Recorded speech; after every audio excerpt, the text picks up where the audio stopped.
नमस्कार, आप देख रहे हैं न्यूज तक और आज एक बेहद ही गंभीर विषय पर हम बात कर रहे हैं। नीट एग्जाम, जिसके लिए तमाम मेडिकल एस्पिरेंट्स देश भर में तैयारी करते हैं, एग्जाम देते हैं और जब रिजल्ट आता है तो उसको लेकर बहुत ज्यादा विवाद हो जाता है। और ये पहली बार नहीं है कि नीट जैसे एग्जाम को लेकर विवाद हुआ हो। इसी पर बात करने के लिए हमारे साथ आज एनवी सर, चर्चित टीचर हैं, नीट की तैयारी कराते हैं, जुड़े हुए हैं। सर बहुत बहुत स्वागत है आपका न्यूज तक पर। बहुत बहुत धन्यवाद बुलाने के लिए। सर, तमाम आरोप जो है, जैसे ही रिजल्ट आया तमाम आरोप लग गए।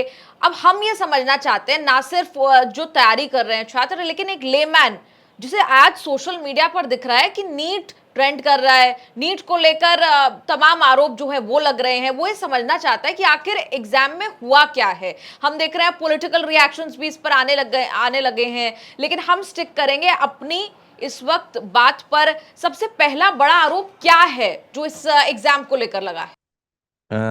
मैम, मैं आपको बताऊं, सिलसिलेवार बात मैं आपको ये बता सकता हूं कि इस बार नीट के एग्जाम में बहुत धांधली हुई है और चीटिंग भी हुई है।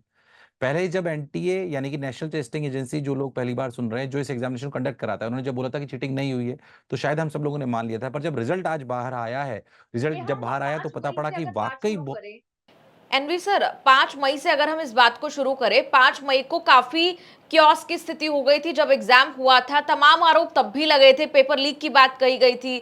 तब एनटीए ने कहा था कि हमारी तरफ से कोई पेपर लीक की घटना नहीं है। एक दो सेंटर पर उन्होंने कुछ एक्सेप्शंस बताए थे जहां पर गलत एग्जाम पेपर जो है वो दे दिया गया था। सिर्फ इतनी बात हुई थी 5 मई को। बिल्कुल बिल्कुल 5 मई को एनटीए ने बोला, उन्होंने अपना क्लैरिफिकेशन दिया कि जिस जिस सेंटर पे पेपर बाहर भी आया है, वो पेपर स्टार्ट होने के बाद बाहर आया है, यानी कि सारे बच्चे एग्जामिनेशन हॉल में घुस चुके थे पूरे देश में। तो उसके बाद अगर पेपर बाहर आया तो उस सेंटर को रद्द करा जा सकता है, वहां के बच्चों को रद्द करा जा सकता है, जो हमने पकड़ लिया है। इसलिए इसको चीटिंग नहीं मानेंगे और रीनीट की कोई जरूरत नहीं है।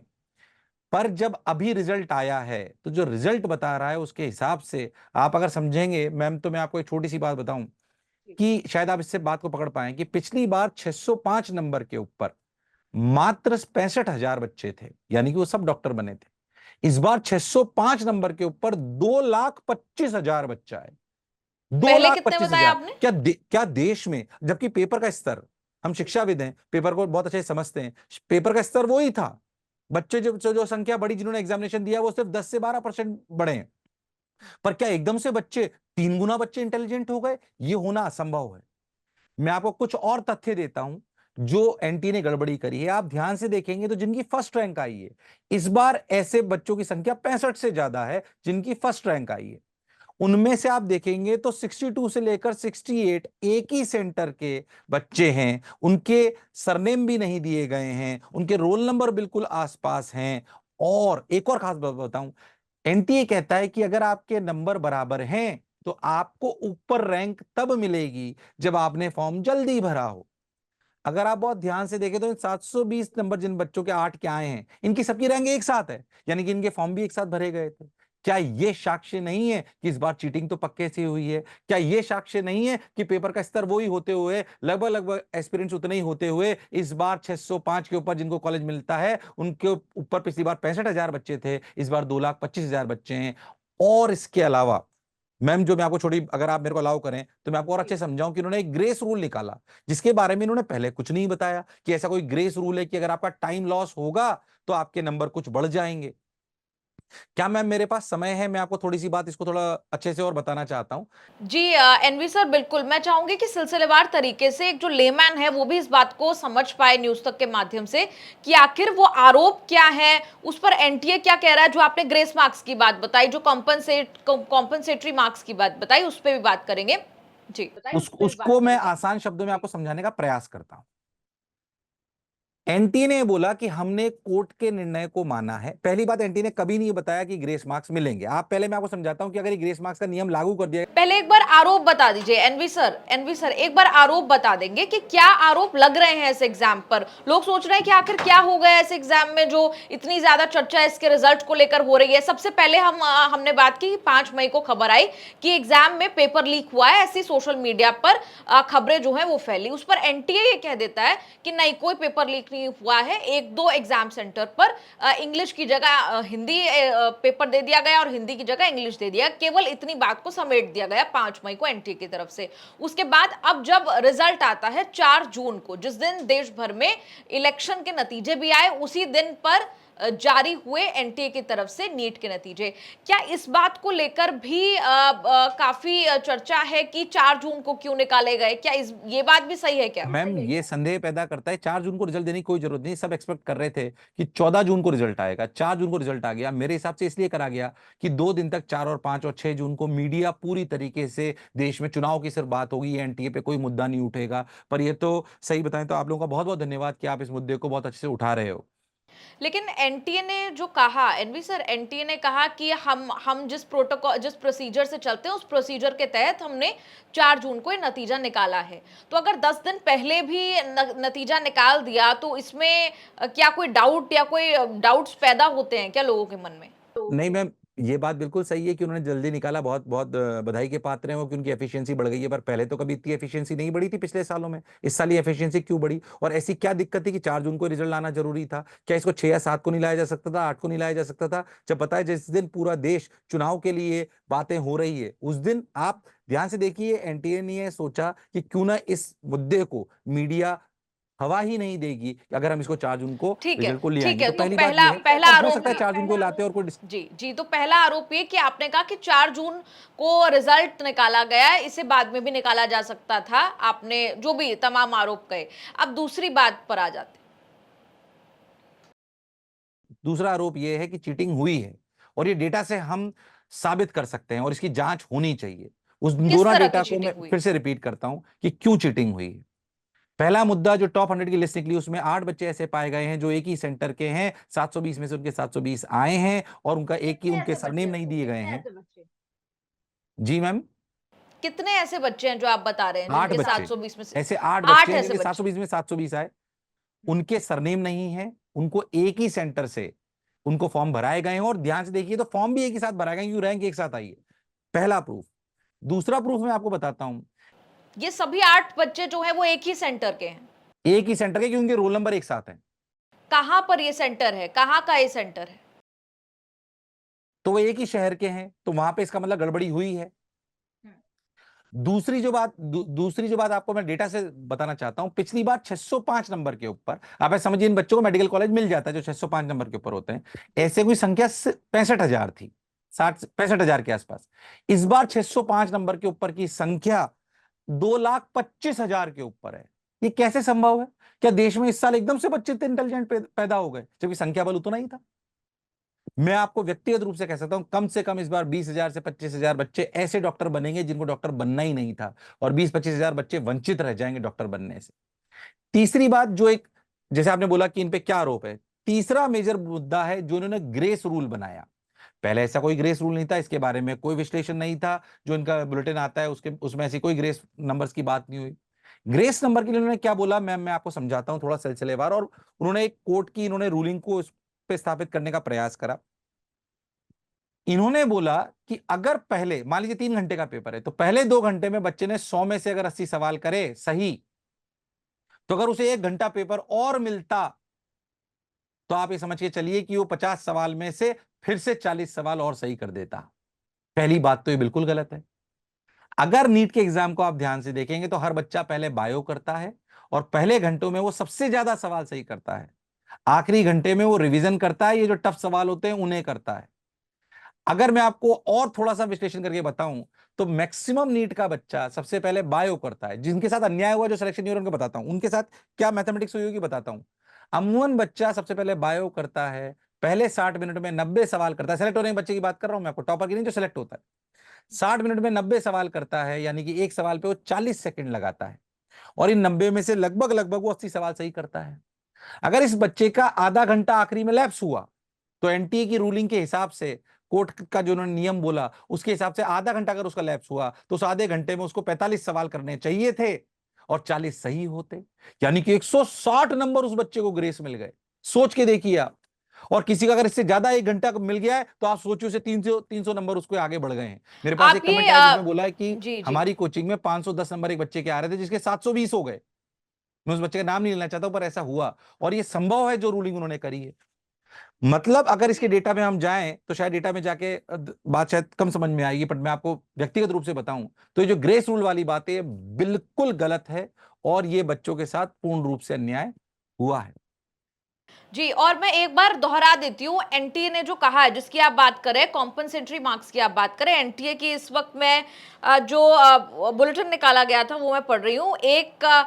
1500 से ज्यादा ऐसे बच्चे हैं जिन्हें कॉम्पनसेट किया गया, लॉस ऑफ टाइम, और उनके मार्क्स जो है वो रिवाइज किए गए। और जो आपने समझाया कि एफिशिएंसी और टाइम लॉस्ट के बेसिस पे ये जो फॉर्मूला है, आपने आपने कहा कि भाई ऐसा फॉर्मूला कोई पहले तो कभी नहीं निकाला गया था, यही कह रहे हैं ना आप?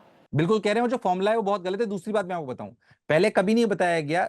अच्छा, 1563 बच्चे कौन है? जिन सेंटरों से शिकायत दर्ज हुई सिर्फ उन पे ये करा गया। अच्छा, सेंटर भी आप देखोगे तो सिर्फ 3-4 स्टेट के मिला के पास वाली जगह के, जिन सेंटरों पे शिकायत हुई सिर्फ उन्हीं पे करा गया। अरे बहुत सारी जगह गड़बड़ हुई। अगर बच्चों को पता होता कि शिकायत करने पे उनको ग्रेस मार्क्स मिलेंगे तो बहुत सारे सेंटर्स पे ऐसी गड़बड़ी हुई है वो सब भी अप्लाई करते, पर उन्हें लगा एक जगह से पिटीशन फाइल हो गई है तो कोई बात नहीं, जो भी निर्णय होगा सबके साथ होगा। अगर आपको ग्रेस रूल कोई लाना था, पहली बात तो ग्रेस रूल बिल्कुल गलत है। दूसरी बात, अगर आपको ग्रेस रूल लाना था तो पहले ये बोलना था कि अगर आपके सेंटर पर कोई गड़बड़ी हुई है, जैसे उन्होंने बोला कि हमने सीसीटीवी फुटेज से देखा कि पेपर लेट चालू हुआ है क्या, तो अब बहुत सारे सेंटर पर जहां गड़बड़ी हुई है वहां पे आप चेक करिए।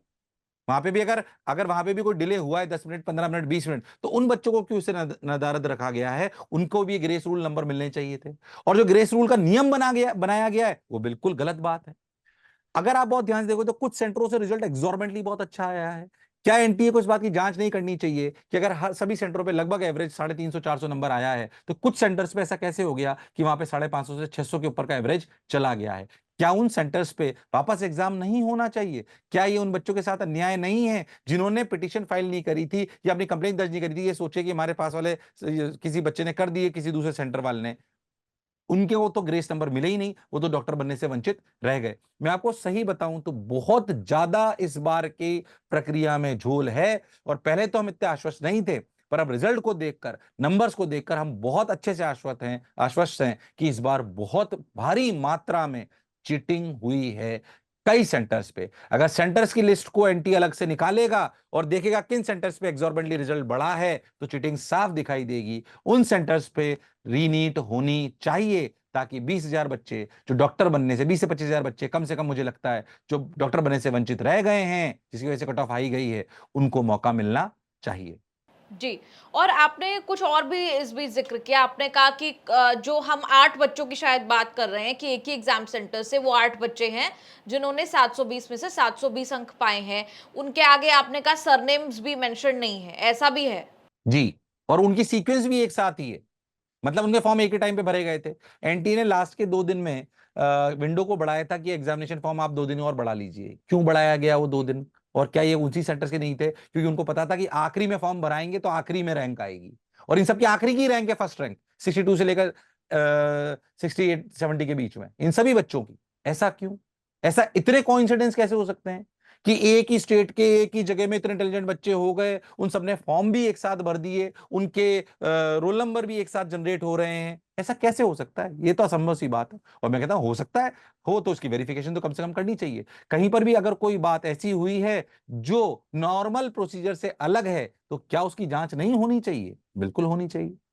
और जो एनटीए ने स्पष्टीकरण दिए हैं हर बात पर, वो टॉपर्स की बात हो, वो कॉम्पनसेटरी मार्क्स की बात हो, उस पर मैं आपका जवाब चाहूंगी। कॉम्पनसेटरी मार्क्स के उस पर आपने बोला कि पहले कभी ऐसे नॉर्मलाइजेशन या फिर ऐसे कॉम्पनसेटरी मार्क्स नहीं दिए गए हैं, और अगर दिए गए हैं ग्रेस मार्क्स तो फिर सिर्फ उन्हीं को क्यों, जो जिन्होंने शिकायत की, उन सेंटर्स पर क्यों नहीं देखा गया जिन सेंटर्स से लोगों ने शिकायत नहीं की लेकिन वहां भी लॉस ऑफ टाइम या उन्हें भी कोई दिक्कत हुई हो सकती है? इसके अलावा एनटीए ने टॉपर्स को लेकर जो स्पष्टीकरण दिया है या फिर कट ऑफ को लेकर उन्होंने जो कहा है, कट ऑफ को लेकर उन्होंने कहा है कि this reflects the competitive nature of the examination and the higher performance standards achieved by candidates this year. Ma'am ma'am इसमें मैं रोकना चाहता हूं आपको। इन्होंने बहुत स्मार्टली प्ले करा है। इन्होंने जो कट ऑफ बताई है वो बताई है क्वालिफाइड स्टूडेंट की। क्वालिफाइड स्टूडेंट तो 100 में से 50 वाला होता है, उसको तो कभी मेडिकल कॉलेज मिलता ही नहीं है। वो तो आप ये मान लीजिएगा 24 लाख बच्चे बैठे हैं तो 12 लाख वाला बच्चा है, उस जगह तो चीटिंग हुई नहीं है ना, तो वो एवरेज तो लगभग उतना ही आएगा, वहां कट ऑफ में डिफरेंस नहीं आएगा। इसलिए ऊपर वाले नंबर पे बात नहीं कर रहे हैं। बात तो उन पे करनी चाहिए ना जो बच्चे सेलेक्ट होने वाले थे, उनका नंबर एकदम से ऐसे कैसे बढ़ गया? जो बच्चों के सेलेक्ट नहीं होने वाले थे उनकी तो वैसे भी कोई बात नहीं होनी थी, वो तो अगर उनका एवरेज आप करोगे तो लगभग लगभग नंबर बराबर से आएंगे। उन्होंने उसको बेस बनाया है, जो बच्चे सेलेक्ट ही नहीं हो रहे थे उन्होंने बोला क्वालिफाइड। क्वालिफाइड तो 50% बच्चों को करा जाता है, यानी कि 24 लाख में से 12 लाख के आसपास बच्चों को क्वालिफाई करा जाता है, उनसे कोई लेना देना नहीं। जो शुरुआती बच्चे हैं सेलेक्ट तो वो होते हैं। अन्याय तो उस जगह हुआ है क्योंकि उन्हीं बच्चों की तो सीट चीटिंग वाले बच्चों ने ले ली है। उस जगह पे तो एनटीए ने कोई बात ही नहीं करी। अगर आप देखेंगे तो एनटीए के जितने भी लगातार जवाब आ रहे हैं वो सब थोड़ी सी ट्रांसपेरेंसी। क्यों ये नहीं बता रहे 1563 बच्चे कौन से सेंटर के थे, उनके कितने कितने नंबर बढ़ाए गए, उनके यहाँ पे कितना टाइम लैप्स था? अगर ये इस लिस्ट को जारी कर दें तो मैं कह रहा हूं कि एनटीए को कल ही वापस रीनीट के लिए खड़े होना पड़ जाएगा। इसलिए उसको डाल नहीं रहे। उसको डालेंगे तो सारी पिक्चर सामने आ जाएगी किस सेंटर पे टाइम लैप्स हुआ, और टाइम लैप्स हुआ तो ये रूल क्यों बनाया गया? ये तो बिल्कुल गलत रूल है। बच्चों को 160, 170, 180, 200 नंबर भी अगर ग्रेस मिले तो इसका तो कोई औचित्य नहीं है। ऐसे तो बहुत सारे बच्चे, मैं आपको व्यक्तिगत रूप से बताऊं, जब हम 5 से 7 साल बाद इलाज कराने जाएंगे और यही अगर एनटी ने नहीं माना तो शायद ऐसा हो सकता है कि हम ऐसे डॉक्टर से इलाज करा रहे हो जो डॉक्टर बनने लायक ही नहीं था, और हो सकता है उसके अंडर भी जो कंपाउंडर हो वो डॉक्टर बनने के लायक था। क्या ऐसा अन्याय स्वास्थ्य व्यवस्था जो हमारे देश की है होना चाहिए? आप सभी लोगों का बहुत बहुत धन्यवाद है इस बात को लेकर कि आप इस मुद्दे को उठा रहे हैं। मैं व्यक्तिगत रूप से भी आपसे रिक्वेस्ट करता हूं कि इस मुद्दे को बनाए रखिए। एनटीए को जिन भी सेंटर्स पे धांधली हुई है वापस एग्जामिनेशन कराना चाहिए। इस बात की मांग मैं बच्चों की तरफ से और पूरे शिक्षाविदों की तरफ से आपसे बोलता हूं कि ये करना ही चाहिए। अच्छा, एक बात वो भी समझा दीजिए। मैं पढ़ रही थी कुछ क्वेरीज और एलिगेशंस जो हैं वो इसको लेकर भी थे कि 720 में से 718 नंबर या 19 नंबर किसी के क्या कैसे आए, एक बार वो समझा दीजिए। वो 718, 719 उसी बेसिस पे है क्योंकि ग्रेस नंबर है। वैसे 700 अगर कोई ग्रेस मार्क्स ना हो तो 718, 719 पॉसिबल ही नहीं। ये वही मुद्दा है जिससे शायद पकड़ में आ गई बात। तो 718, 719 जब नंबर देखे गए तो यार लगा ये कैसे हो सकता है? क्यों? मैं जो भी मुझे सुन उनको बताता हूं क्यों नंबर नहीं आ सकते हैं। 180 सवाल होते हैं, 4 नंबर का एक सवाल होता है, सारे सही करो तो 720 नंबर आएंगे। अगर आप एक सवाल छोड़ दो, अटेम्प्ट ना करो, तो आपके 716 नंबर आएंगे। यानी कि 720 से 716 के बीच में कोई नंबर आ नहीं सकता है। अगर आप 180 में से 179 सवाल सही करो और एक गलत कर दो तो 715 आएंगे। यानी कि या तो 720 आएंगे या फिर 716 आएंगे या 715 आएंगे इस सीक्वेंस में। 718, 719 आए तो सबके कान खड़े हो गए। बाद में एंटी ने बोला कि हमने ग्रेस नंबर दिए। यहीं से बात पकड़ में आ गई, यहीं से कि साथ, क्योंकि ग्रेस नंबर तो उन्होंने नॉर्मलाइजेशन से करके दिए हैं, उसमें ये पॉसिबल है। और जो उन्होंने नॉर्मलाइजेशन करा वो बिल्कुल गलत है। तो 700, मैं बताऊं जिनके 718, 719 नंबर है, जहां तक मैं अंदाजा लगा पा रहा हूं इनके रियल नंबर 600, 600 ही होंगे बस, और ये 718, 719 में पहुंच गए। उसमें भी बहुत झोल है इनके नॉर्मलाइजेशन के हिसाब से। अगर ये बिल्कुल अपर लिमिट लगा देते तो हो सकता है किसी बच्चे के 740 नंबर भी आ रहे होते। अगर ये जो जो इन्होंने फॉर्मूला बताया, मैं आपको दावे से कह सकता हूं उन 1563 बच्चों में से कई बच्चों के नंबर 720 से भी ज्यादा आ रहे होंगे उस नॉर्मलाइजेशन के हिसाब से, अगर लिस्ट जारी कर दे एनटीए तो ये सच्चाई है। तो यही वो एक मुद्दा था 718, 719 जो ग्रेस नंबर की वजह से इन्होंने वेरीफाई करने का प्रयास करा, पर मेरे हिसाब से एनटीए ने ये बहुत गलत तरीके से नॉर्मलाइजेशन करने का प्रयास करा है, जिससे बच्चों के साथ बहुत अन्याय हुआ है। लेकिन एनवी सर, जब जब भी कोई रिजल्ट जारी होता है तो हम प्रेस रिलीज जो है वो निकाली जाती है एनटीए की तरफ से या फिर कंडक्टिंग बॉडी की तरफ से। क्या इनिशियली जब तक क्वेरीज रेज नहीं हुई, क्या उससे पहले प्रेस रिलीज निकाल के ग्रेस मार्क्स वाली बात बताई गई, या फिर ये ग्रेस मार्क्स और कॉम्पेंसेटरी मार्क्स की बात सिर्फ तब बताई गई जब इसको लेकर एलिगेशन लगना शुरू हुए? जब एलिगेशन लगे तब बताई गई, उसे ढकने के लिए। फिर हमने कुछ बातें बोली कि ऐसा कैसे हो सकता है, ऐसे हो सकता है, तब फिर एक और रिलीज कर दिया कि ग्रेस मार्क्स जो हैं वो हमने एक रूलिंग के हिसाब से करें। उस रूलिंग को पूरा जो ऑर्डर था अपेक्स कोर्ट का उसको पूरा हमने पढ़ा, उस फॉर्मूले को समझा, तो उससे तो लगा ये तो और बहुत बड़ा अन्याय है। तब हमें पता पड़ा कि रियलिटी में ऐसा भी हुआ हो सकता है कि 150, 200, 200 नंबर बच्चों को ग्रेस नंबर मिले हो।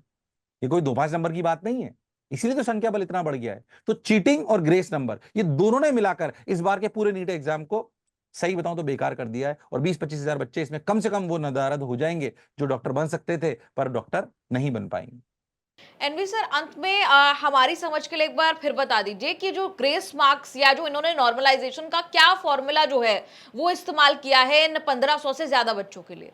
मैं आपको इसका थोड़ा सा धीरे से आपको समझाने का प्रयास करता हूं। जी। इन्होंने ये बोला कि अगर कोई बच्चा, समझिए 3 घंटे का पेपर है, इन्होंने बोला कि अगर कोई बच्चा पहले 2 घंटे में 100 सवाल अटेम्प्ट करता है मान लीजिए मैं एक बात बोल रहा हूं, जी। तो और उस 100 में से 80 सही करता है, अब उसको 2 घंटे बाद पेपर उससे छीन लिया गया या उसको कम टाइम मिला, तो इनका कहना है कि आखिरी के 1 घंटे में हम ये मानेंगे कि ये 50 सवाल और अटेम्प्ट करता और 40 सही करता। ये बात फिर से मैं आपको समझाने का प्रयास करता हूं कि अगर कोई बच्चा पहले 2 घंटे में 100 सवाल करता है और 80 सही करता है और आखिरी का 1 घंटा उसका लॉस हो गया, कम समय दिया गया, तो एनटी ने बोला कि हम ये मानेंगे कि आखिरी के 1 घंटे में वो 50 सवाल करता और उसमें से 40 सही करता, तो 40 के नंबर उसको देती। पहली बात, एग्जामिनेशन पैटर्न जो देते हैं, जो बच्चे जानते हैं, जितने शिक्षाविद हैं सब ये जानते हैं कि ऐसे बच्चा एग्जामिनेशन नहीं देता। वो शुरुआत में सबसे आसान सवाल पहले करता है, आखिरी के लिए सबसे टफ रखता है। जहां जहां आधा घंटे का लॉस हुआ है वहां पे बच्चों को हो सकता है 150 200 नंबर ग्रेस मिल गए हों, क्योंकि बच्चा सबसे पहले नीट में बायोलॉजी अटेम्प्ट करता है जो बहुत आसान होती है, जिसमें ज्यादा नंबर स्कोर करे जाते हैं और उसको कम टाइम लगता है। बाद में वो फिजिक्स करता है ताकि उसे ज्यादा टाइम मिले। इसमें दोनों तरीके से उन ग्रेस वाले बच्चों को फायदा हो गया है और बहुत सारे बच्चे वंचित रह गए हैं। जी एनवी सर, बहुत बहुत शुक्रिया न्यूज़ तक से जुड़ने के लिए। हम उम्मीद करते हैं तमाम जो स्टूडेंट्स देख रहे हैं, जो लोग देख रहे हैं, वो समझ पाए होंगे कि एनटीए को लेकर इतनी ज़्यादा चर्चा क्यों है, नीट के एग्ज़ाम को लेकर इतना विवाद सोशल मीडिया पर देखने को क्यों मिल रहा है। अ, आप लोगों का इस पर क्या कहना है, आप कमेंट्स में लिखकर ज़रूर बताइए। लेकिन आपको बता दें 24 लाख ऐसे बच्चे हैं, ऐसे छात्र हैं, ऐसे युवा हैं जिन्होंने नीट का एग्ज़ाम दिया, डॉक्टर बनना चाहते हैं, मेडिकल लाइन में जो है वो जाना चाहते हैं। और अगर इसमें से कोई भी आरोप जो हैं वो सही हैं तो अपने आप में अन्याय कई छात्रों के साथ हो सकता है। एनटीए की तरफ का भी हमने आपको पक्ष बताया, एनटीए का इस पर क्या कहना था। एनटीए ने कहा टॉपर्स को लेकर उन्होंने दूसरी तरफ हमने देखा ग्रेस मार्क्स का हवाला उन्होंने दिया कि भाई 718 या 719 नंबर कैसे बनते हैं 720 में से। उन्होंने कहा ग्रेस मार्क्स दिए, कॉम्पनसेटरी मार्क्स दिए। दूसरी तरफ हाई परफॉर्मेंस की बात कही। दूसरी तरफ एनवी सर जो है वो कह रहे थे कि अचानक ऐसा कैसे होता है कि इतनी गुना ज़्यादा परफॉर्मेंस रेट जो है वो बढ़ जाता है इस साल। तो इस सब पर आपका क्या कहना है? आप कमेंट्स में लिखकर अपनी राय ज़रूर दें और देखते रहिए न्यूज़ तक।